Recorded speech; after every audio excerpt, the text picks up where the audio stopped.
documentary base 嘅話咧，嗰樣嘢一定係由現實出發噶嘛，係啦，即係啲人嘅故仔啦。就算冇人，我淨係拍觀塘嗰個公園，都係有個公園喺度啊。就算我拍個公園嗰棵樹，都係有棵樹喺度嘛。即係佢啲係啲實際上現象上嘅嘢嚟噶嘛。空間其實就係人嚟噶嘛，即係人嘅活動嚟噶嘛。拍活動影像好多時候就係用空間去講故仔咯。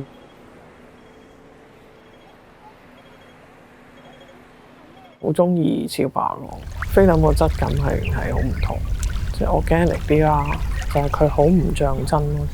你睇嘅影像其實唔係真係你睇到嘅影像嘅，甚至可能好唔同點，可能你會諗，咦，呢度係咪真係嗰度咧？咁其實你會有多層嘢咯，即係你先至會再睇嗰個超白嘅 image 去做一個可能你腦入邊自己嘅 comparison。咁但係當然佢唔係純粹一個影像嘅 comparison，因為你一定牽涉感受啦，牽涉回憶啦，牽涉嗰啲你自己經歷過嘅嘢啦。呢個係我自己中意嘅 texture。98年係大病嘅，即係我係病到做唔到嘢嘅。咁但係到嗰個時候就會有一啲空間，其實依家要向翻來，即係我要諗下，咦，我自己係點嚟？咁所以先係做下啲 transient 嗰啲，即係感覺上嘅嘢我做。嗰陣時 partner 係上海人嚟，咁我哋就好興咧搭火車翻上海嘅。咁咧就其實係嗰啲咁樣嘅 moment 啫嘛，係啦，即係 travelling 嘅時候已經諗啲咩咧？即係自己嘅感覺係點咧？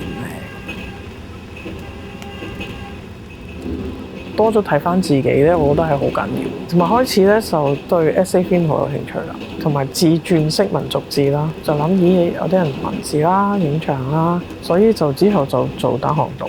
Just as all things, in a perpetual process of mingling and contamination, are losing their intrinsic character, while ambiguity displaces authenticity, so is the city.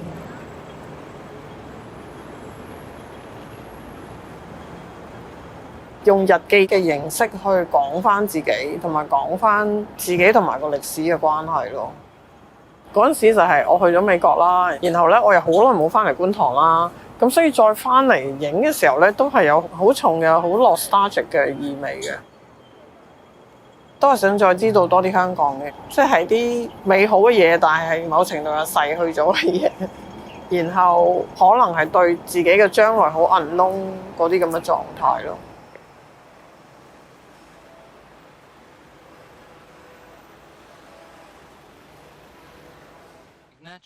片段式比較詩化啲嘅語言放落去呢啲活動影像入邊，係會可以點樣 work 咧？我用咗好多呢啲咁樣嘅對比嘅結構啦，甚至真係用個 split screen 嚟到玩啦，以前啦、依家啦、黑白啦、彩色啦，好真實嘅嘢同嗰啲幻想性嘅嘢啦。單行道打後啲戲咧，反而我想去做一啲我唔識嘅嘢。而我又覺得我好想知，我又覺得呢一啲嘢咧，可能其他人都會想知，同埋對香港係重要。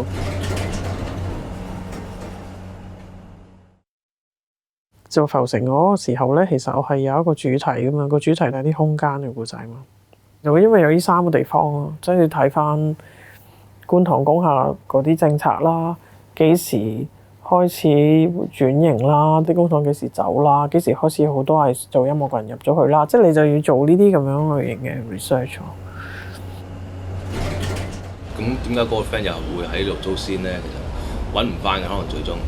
但係實際上真係因為啲人咯，所以你先留喺度。你諗下，其實喺可能荃灣咁樣，其實可能會變相比較容易 afford 得到啦，但係你觀塘區啊、牛頭角區咧，就係成班玩音樂嘅先嗰啲人都喺度。以前嗰啲作品咧，我多啲就係我就去表現自己點諗啦。但係浮城嗰個作品，我就開始想睇下其他人係點樣諗，然後講佢哋嘅故仔咁樣。咁所以就係嗰時我又覺得我對一個地方嘅故事有興趣啦，然後又想拍啲音樂嘅嘢啦，所以就同呢3個音樂人合作，然後等佢哋去揀。佢想喺邊度唱一隻乜嘢歌，咁佢決定咗喺邊度唱一隻咩歌咧，先至去嗰度做一啲 research。